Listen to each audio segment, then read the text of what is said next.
കണ്ണൂരിൽ P K ശ്യാമളയുടെ സ്ഥാനാർത്ഥിത്വത്തിനെതിരെ രംഗത്ത് വന്ന ടി കെ ഗോവിന്ദനെ പുറത്താക്കാൻ CPIM തീരുമാനം. നടപടി സ്വീകരിക്കാൻ ജില്ലാ കമ്മിറ്റിക്ക് സംസ്ഥാന നേതൃത്വം നിർദ്ദേശം നൽകി. ഗോവിന്ദന്റെ ആരോപണങ്ങൾക്ക് മറുപടി നൽകാൻ ഇന്ന് മലപ്പട്ടത്ത് രാഷ്ട്രീയ വിശദീകരണ യോഗം നടക്കും. MV ജയരാജൻ അടക്കമുള്ള നേതാക്കൾ യോഗത്തിൽ സംസാരിക്കും. അതേസമയം ടി കെ ഗോവിന്ദനെതിരെ ഇരിക്കൂർ ബ്ലോക്ക് പഞ്ചായത്ത് പ്രസിഡന്റും ടി കെ ഗോവിന്ദന്റെ ബന്ധുവുമായ ടി കെ സുലേഖ രംഗത്തെത്തി. പാർട്ടിയുടെ ഭാഗമല്ലാതായാൽ ഗോവിന്ദൻ ആരുമല്ലെന്നാണ് ടി കെ സുലേഖയുടെ വിമർശനം. നിഖിൽ അളവൂർ ചേരുന്നുണ്ട് വാർത്തയുടെ വിശദാംശങ്ങളുമായി. നിഖിൽ, ഇപ്പോൾ ടി കെ ഗോവിന്ദനെതിരെ നടപടി എന്ന നിലയ്ക്ക് ഇനിയിപ്പോൾ പാർട്ടി സ്വാഭാവികമായും സ്വീകരിക്കേണ്ട ഒരു പതിവ് ചിട്ടവട്ടം എന്ന നിലയ്ക്ക് കണക്കാക്കിയാൽ മതിയല്ലോ. കാരണം അദ്ദേഹത്തിൻ്റെ നേരത്തെ പ്രഖ്യാപിച്ചു കഴിഞ്ഞു ഞാൻ പാർട്ടിക്ക് പുറത്തേക്ക് പോകുന്നു എന്നുള്ളത്. അപ്പോൾ ആ നിലയ്ക്കുള്ള ചില നടപടികൾ എന്നതിനപ്പുറം കാര്യങ്ങൾ വിശദീകരിക്കാനുള്ള ഒരു സാധ്യത കൂടിയായിരിക്കും ഈ നടപടി, അല്ലേ?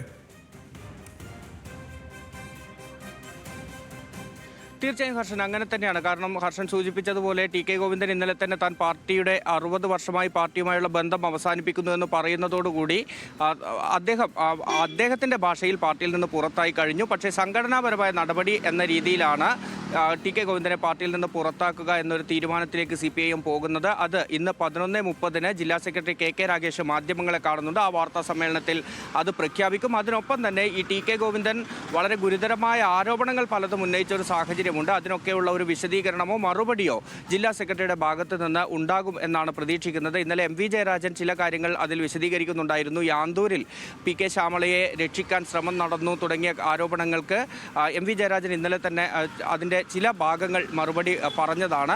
ഇന്ന് ജില്ലാ സെക്രട്ടറി അക്കാര്യത്തിൽ വിശദമായി തന്നെ മറുപടി നൽകും എന്നാണ് പ്രതീക്ഷിക്കുന്നത്.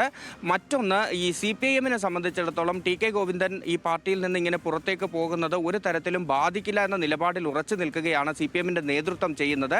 പാർട്ടിയിൽ നിന്ന് പുറത്തു പോയി കഴിഞ്ഞാൽ പിന്നെ അവർ വെറും വ്യക്തി മാത്രമാണ്. തളിപ്പറമ്പ് പോലൊരു മണ്ഡലത്തിൽ എന്തെങ്കിലും ഒരു സ്വാധീനം ഉണ്ടാക്കാൻ അങ്ങനെയുള്ള വ്യക്തികൾക്ക് സാധിക്കില്ല എന്നത് തന്നെയാണ് CPIM ഇപ്പോഴും സ്വീകരിക്കുന്ന നിലപാട്. അതിൽ ഉറച്ചു നിന്ന് തന്നെയാണ് അവർ മുന്നോട്ട് പോവുകയും ചെയ്യുന്നത്.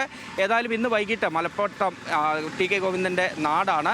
അവിടെ ഇന്ന് വിശദീകരണ യോഗം കൂടി സംഘടിപ്പിച്ചിട്ടുണ്ട്. ജില്ലാ സെക്രട്ടറി KK രാഗേഷ് ഉദ്ഘാടനം ചെയ്യുന്ന വിശദീകരണ യോഗത്തിൽ MV ജയരാജനാണ് മുഖ്യ പ്രഭാഷണം നടത്തുന്നത്.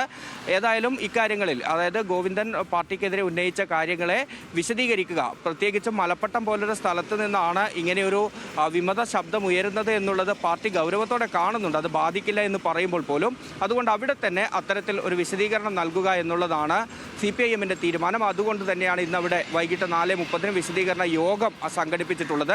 അതിനൊപ്പം ചേർത്ത് പറയേണ്ടത് ടി കെ ഗോവിന്ദന്റെ ബന്ധുവും നിലവിൽ ഇരിക്കൂർ ബ്ലോക്ക് പഞ്ചായത്ത് പ്രസിഡന്റുമായ ടി കെ സുലേഖയുടെ പ്രതികരണമാണ്. അല്പസമയം മുൻപ് അവർ നമ്മളോട് സംസാരിച്ചപ്പോൾ പറയുന്നത്, പാർട്ടിക്ക് പുറത്തു പോയാൽ ടി കെ ഗോവിന്ദൻ ആരുമല്ല, വെറും വ്യക്തി മാത്രമാണ്. പാർട്ടിയെ പ്രതിസന്ധിയിലാക്കുന്ന തരത്തിലേക്ക് അങ്ങനെ ഒരു വ്യക്തിക്ക് മാറാൻ കഴിയില്ല. മാത്രമല്ല, ഈ രക്തബന്ധത്തിനും കുടുംബ ബന്ധത്തിനും ഒക്കെ അപ്പുറത്താണ് പാർട്ടി. അങ്ങനെയുള്ള ഒരു പരിഗണനയും ടി കെ ഗോവിന്ദന് പാർട്ടിയിൽ നിന്ന് പുറത്തുപോയ സാഹചര്യത്തിൽ മലപ്പട്ടത്ത് നിന്ന് ആരുടെ ഭാഗത്തു നിന്നും കിട്ടില്ല എന്ന് പറയുന്നു. ഒപ്പം തന്നെ ഈ പി കെ ശ്യാമള സ്ഥാനാർത്ഥിയായത് MV ഗോവിന്ദൻ്റെ ഭാര്യ എന്ന രീതിയിലാണ്. അതാണ് അവർക്ക് സ്ഥാനാർത്ഥിത്വം കിട്ടാനുള്ള മാനദണ്ഡം എന്ന ടി കെ ഗോവിന്ദൻ്റെ ആരോപണത്തെ അതൊരു സ്ത്രീവിരുദ്ധമായ പരാമർശം എന്നാണ് ടി കെ സുലേഖ അല്പസമയം മുൻപ് പറഞ്ഞത്.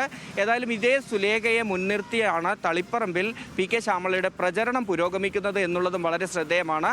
പി കെ ശ്യാമളയുടെ പ്രചരണത്തിൽ മുഴുവൻ സമയവും ടി കെ സുലേഖ ഉണ്ടാകണമെന്നൊരു നിർദ്ദേശം കൂടി പാർട്ടി നൽകിയിട്ടുണ്ട്. ആ നിലയ്ക്കുള്ള പ്രവർത്തനങ്ങൾ കൂടിയാണ് നടക്കുന്നത്. ഹർഷൻ. റൈറ്റ്.